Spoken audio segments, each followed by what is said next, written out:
Aloha and welcome to week 10 of En Route.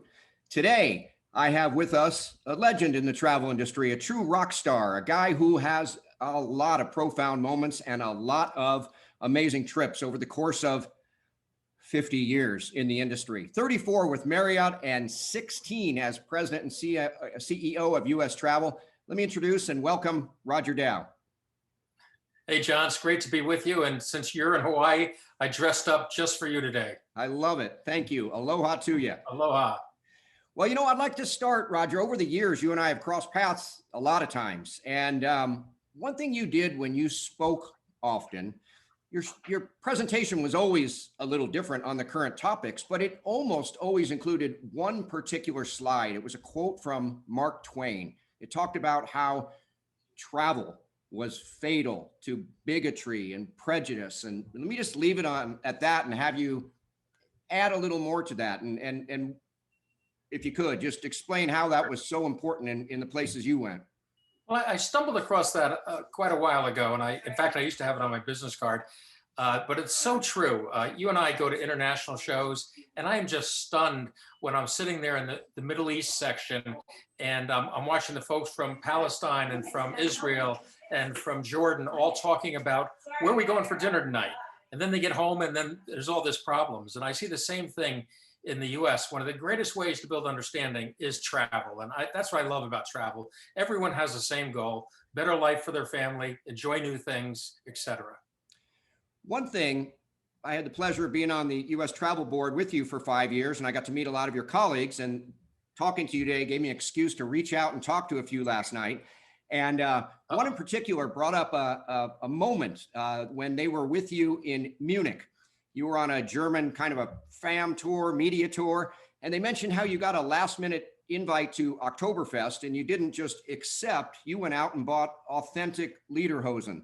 And they meant to say that in a way of, Roger doesn't just show up, he plays the part. Can you say how that was important and what you did diving into the culture? Well, that's absolutely true, John. And when you think of it, I didn't know how much lederhosen costs when they're pretty expensive. But yeah, if you're going to go anywhere, I say go full throttle. And I went back after that, probably 4 or 5 more Oktoberfest. It's one of the great events in the world. It truly is. Now, one of our mutual friends, Amir Elon, said, I have to ask you, and this is kind of going against what I'm saying, but it's only your first job in travel because it was a lifeguard for Marriott, right? He said you'll have something good to say that won't put us down the trough of work related, more fun related. Well, when I graduated from college a long time ago, I couldn't get a job. The economy was in tough shape, Vietnam War going on, and I was trying to get a lifeguard job, and no pool would, they all are inherited jobs, brothers, sisters, cousins get them. And my mom said, hey, there's a hotel being built near a mall where I shop. Why don't you try them? And I went there and I got a lifeguard job at that hotel. And the hotel was called Marriott, and it was Marriott's 6th hotel. And I hung around there for 3 summers before I got serious about work. And when the last summer, the GM came out to me and said, what are you going to do when you graduate? I said, Mr. Tiefel, I can't get a job. He said, why don't you go to work for Marriott? He said, I think someday they could have 100 hotels. And I went to work for Marriott hoping they'd have 100. Of course, now they have 7,000. So I see him once in a while. He was the vice chairman of Marriott, retired. And I call him a man of great vision. That 100 hotels really grew a little bit further. Fantastic. Now, sticking with Marriott, but not diving into work, while you were with them, you were recognized by your fraternity, Teak House, as Alumnus of the Year. And one thing I just learned about you earlier today, actually, was that in the course of your business, you got to deal with presidents, Obama and several others, with actual meetings. But prior to that, you had a nice experience with the President Reagan that had nothing to do work. It was just honoring your accomplishments and time with the Teak House. Yeah, that time when I was Alumnus of the Year, I was sitting next to the president, Ronald Reagan, and he looked over at me at lunch and he asked, how many left? And I said, what, sir? He said, how many? I said, I'm sorry. And I'm trying to lip read it and pay attention. He goes, how many saves? I was a lifeguard too. And it taught me a great lesson. I said, here he is, President of the United States, who took the time to figure out that I was a lifeguard. And we talked about his stories when he was a lifeguard in Ohio growing up. And it taught me a great lesson. Whether you're president of the United States or whomever you are, people are people. Absolutely. Now, in the course of all your work with Marriott, again, staying away from work, but one thing in particular, there were a lot of incentive trips. When you're in sales, you incentivize people with travel as a reward for their accomplishment. I'm a kid who actually had a major change in life because of incentive travel. My dad was a Metropolitan Life Insurance Salesman of the Year, and he and mom went a trip to California. They loved it so much, they took us out of New York and we moved, and it was a major life-changing event.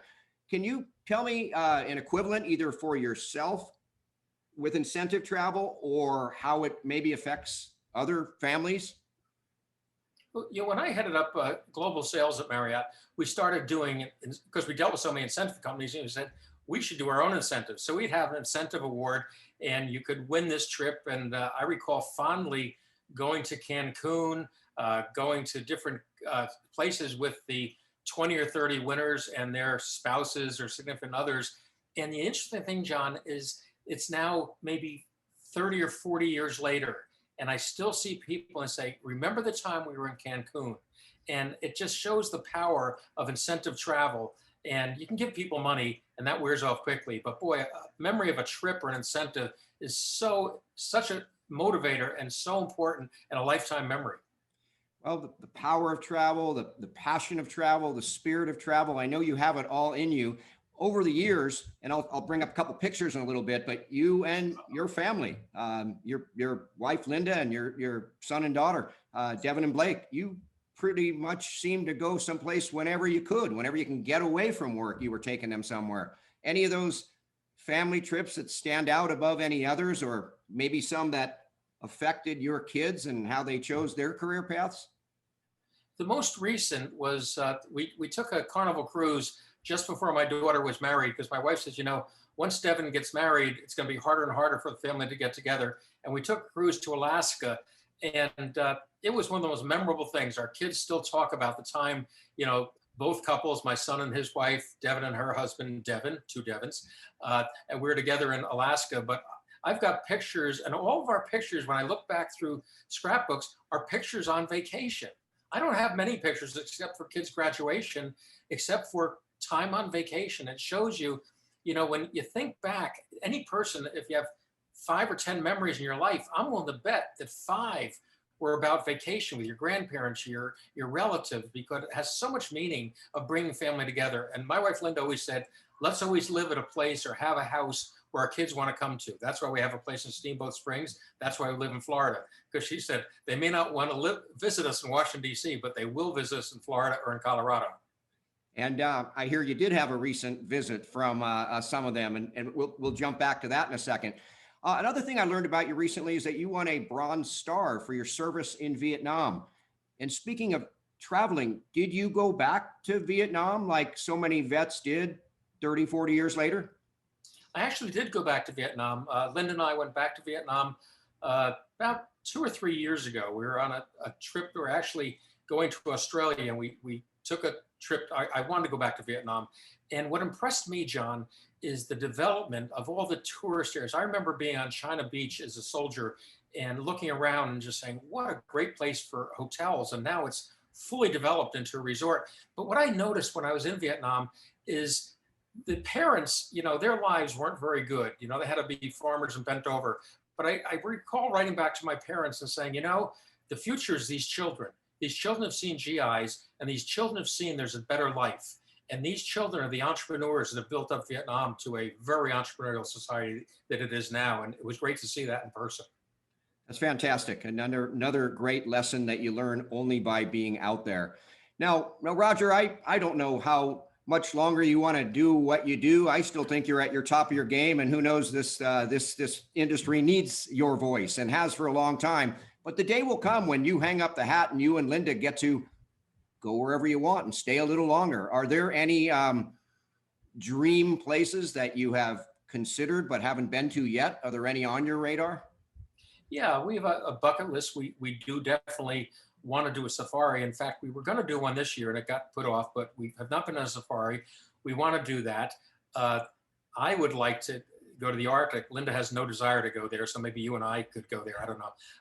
Man. But the bottom line is there's a lot of the world I haven't seen, but more important is to spend time. The challenge we have these days with our careers is you can only go somewhere for 7 days, 8 days. And I've looked longingly at cruise brochures, and I see you can go on a 40-day cruise around the world for almost nothing, and one of these days I might do something like that. But I think what I'm going to look forward to most is the ability to spend more time rather than having to get back for an event, an IPW or a meeting or a board meeting or whatever. And I think that's going to be one of the gifts, is time to take a little more time in places we want to go.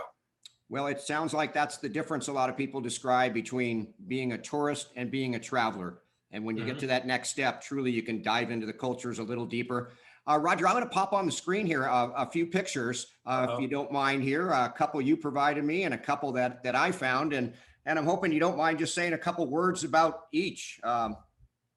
That's me and my father. And he was a great guy. Never made more than $16,000 in his life. And I look back at the career that I have, but the encouragement that my parents gave me, to say you can do anything you want, and to come from a father who worked in a factory. And one of the great memories I have, John, is I won a trip to the Super Bowl when I was 22 years old. And I was I was thinking of taking a date, but I couldn't get a date. And I took my dad, and he died a few years later. And I'll never forget how meaningful that spending 4 days in New Orleans with my father at the Super Bowl. It was an experience of his lifetime and mine. Fantastic. Let me throw another one at you here and tell me where this was and who you're sitting there with. That's Atlantic City. That's my cousin, who's a great friend of mine. My cousin and I are born 4 weeks apart, so we grew up almost as brother and sister. And our parents would go to Atlantic City to a place called Haddon Hall. I don't think it even may exist anymore. And this is how times have changed. And they put my cousin and I on the boardwalk in one of these carriages that someone would push along the boardwalk and say, "We'll see you in an hour." You'd never do that today. That was back those and things you used to do back then. That's oh so true. Okay, here we are with the young kids. Would you recall this beach? I do. It's Hilton Head. It's Sea Pines and Hilton Head. As I said, my wife is always a big person of saying, if we have places where kids want to go, they'll always come. And we own that house in Hilton Head for 15 years. And that's our kids growing up on the beach in Hilton Head, among their fondest memories. There we are. That's where you are. That's in Hawaii. Okay. That's on sitting on a deck overlooking it in Hawaii. And again, great time. But I think about, how the adventures they had. It would have been beyond my dreams when I was their age to even think of going to Hawaii. 2 weeks at the Jersey Shore was like the greatest vacation in the world. But these kids growing up today, the things that they've experienced is just through travel has been phenomenal and really made them confident in that they can do about anything or travel anywhere. Devin, as you know, worked for a Chinese company and based in Shanghai, and she'd go back and forth to Shanghai and spend, a month at a time in China. That to me would be unimaginable when I was just graduating from college. Completely different world we're in today. Okay, I think I know where you are here. Yeah, that's Steamboat Springs. That's our house there. We love ski vacations because the great thing about ski vacations is the whole family gets up and has breakfast together. My kids are such great skiers that we can't ski with them anymore, but they'll go off skiing, but everyone's back and we're together having dinner together. You're kind of exhausted, then you go to sleep and start again the next day. It's one of the great ways of family vacation is skiing because you are together, and it's just been a great experience, as I said. I have a feeling there's one family member you can still stay ahead of on the slopes. How about that? That's Jack. That's my newest grandson. Devin, my daughter, gave birth to Jack on November 2nd. The crazy thing is November 2nd is my birthday. So my wife, Linda, said, that's the last birthday you'll ever experience for yourself. But here's a funny thing is I was on my first air flight when I was 21 years old. Jack is going to be on his fourth flight this Thursday, and he's 4 months old. What a change. It truly is. Roger, you've really had a chance to see a lot of the world.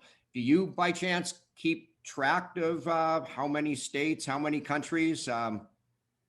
I do. I do. I've been to, and I counted up one day, I've been to 45 countries, and I have been to every state except North Dakota. I don't know why. So my goal is this year, I got to get to North Dakota, and then I'll have all 50 down. And when you look at the states, the reason I realized how many countries I've been to is I had to do something when I was with Marriott and for a secret clearance. And they want to know where you'd been in the past 10 years. And I had to get my passport out with a magnifying glass to try to figure out, is that stamped Thailand or is that stamped Germany or whatever?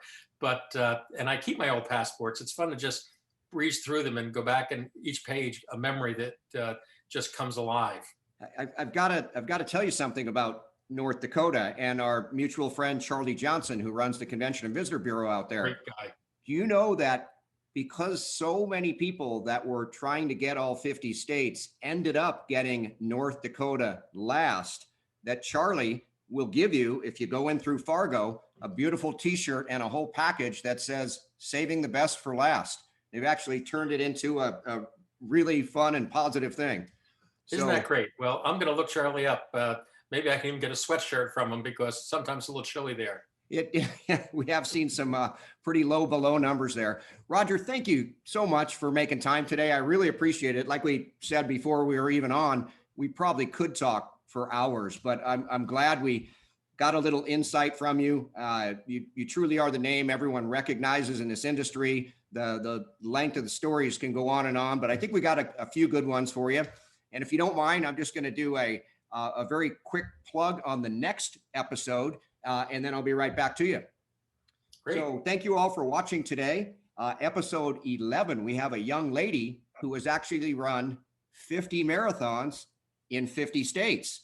So Roger, think about that. Not just stepping foot, but running 26.2 miles in every one of those. So I say to you, thank you and aloha, and tune in next week.